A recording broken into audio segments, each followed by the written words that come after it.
গ্রামের বাড়িতে আসলে না একদম সকালবেলা ঘুম ভেঙে যায়। দেখা যায় ৫টা সাড়ে ৫টার দিকে মুরগিতে পাখিতে যখন ডাকাডাকি করে তখনই একদম ঘুমটা ভেঙে যায়। আর আমার ছেলে তো মাশাআল্লাহ অনেক সকালবেলা উঠে যায়। তো এখন হচ্ছে ৭টাও বাজেনি, দেখেন প্রচণ্ড পরিমাণে রোদ উঠে গিয়েছে আর এদিক দিয়ে ছেলেটাও উঠে গিয়েছে। ভাবলাম দরজা জানালাগুলো একটু খুলে দেই। এখন দেখি অনেকটাই রোদ উঠে গিয়েছে। আর আমার ছেলে গ্রামের বাড়িতে আসলে অনেক সকালে উঠে যায়, তো উঠে গিয়েছে। আর এদিকে হচ্ছে সবগুলো দরজা জানালা আমি খুলে দিচ্ছিলাম। আর আমার রুম থেকে বাইরের এই ভিউটা দেখতে মাশাআল্লাহ এত ভালো লাগছিল। দেখেন রোদ এখনও ভালোভাবে উঠিনি, চারদিকে কেমন সবুজ আর সবুজ, দেখতে কতটা ভালো লাগছে তাই না? আমার এই ভিডিওটা কাছে এবং দূরে যায় যেখান থেকে দেখছেন সবাইকে অসংখ্য ধন্যবাদ। সবাই সম্পূর্ণ ভিডিওটা দেখে সুন্দর সুন্দর কমেন্ট করবেন। আপনাদের কমেন্টগুলো পড়তে খুবই ভালো লাগে, নতুন করে ভিডিও বানাতে অনেকটাই উৎসাহ দেয়।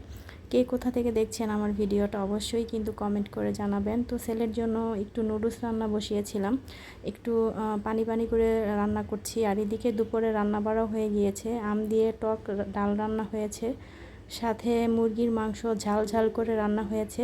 আর অন্যদিকে মাটির চুলায় ভাত আর হচ্ছে রুই মাছ বসানো হয়েছে, এখনও হয়নি। আমি আসার আগে আসলে এগুলো রান্না হয়ে গিয়েছে। তো এই যে দেখেন মাটির চুলায় মাশাআল্লাহ রুই মাছ ভুনা করা হচ্ছে আর ভাত রান্না করা হচ্ছে। মাটির চুলায় রান্না বাড়া কিন্তু খেতে খুবই ভালো লাগে। আপনারা কে কে পছন্দ করেন অবশ্যই কিন্তু কমেন্ট করে জানাবেন। গ্রামের বাড়িতে আসাতে দেখা যায় আমার ভিডিওগুলো আমি ঠিকমতো দিতে পারছি না, দেখা যায় কারেন্ট থাকে না আর এত লোডশেডিং হয় কি বলবো, মানে সারাদিন অনেকবার কারেন্ট যায়, সে কথা নাই বলি। তারপরেও মানে প্রচণ্ড পরিমাণের গরম, যার কারণে সবার ভিডিও ঠিকমতো দেখা হচ্ছে না, নিজের ভিডিওগুলো দিতে পারছি না। সবাইকে আমাকে ভুলে গিয়েছেন কিনা আমার আপুরা ভাইয়ারা সবাই কিন্তু কমেন্ট করে জানাবেন। আপনারা আমাকে যেভাবে সাপোর্ট করেছেন, পাশে থেকেছেন, অবশ্যই আমাকে সাপোর্ট করবেন, পাশে থাকবেন। ভয়েস দেওয়ার সময় বুঝতেই পারছেন সাউন্ড শোনা যাচ্ছে, সবাই একটু ম্যানেজ করে ভিডিওটা দেখে নেবেন। আমার এই ভিডিওটা আপনাদের কাছে কেমন লেগেছে অবশ্যই কিন্তু কমেন্ট করে জানাবেন। ভিডিওটা ভালো লাগলে অবশ্যই একটা লাইক দিবেন আর ভিডিওটা শেয়ার করে দিবেন। আপুরা ভাইয়ারা আমার ভিডিওগুলো একটু শেয়ার করে দিবেন, কারণ নিজের ভিডিও তো আসলে নিজে শেয়ার দেওয়া যায় না। আর বেশি ভালো লাগলে একটা কমেন্ট করবেন, আপনাদের কমেন্টগুলো পড়তে খুবই ভালো লাগে। তো আমার রুমটা এখন সুন্দর করে গুছিয়ে নিলাম। তো রুমটা গুছিয়ে নেওয়ার পরে কেমন লাগছে অবশ্যই কিন্তু আপনারা কমেন্ট করে জানাবেন।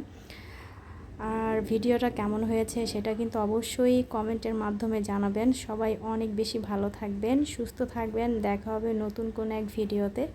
আজকের মতো ভিডিওটা এখানেই শেষ করছি। পরবর্তী ভিডিওর জন্য অবশ্যই আমার পেজে থাকতে হবে।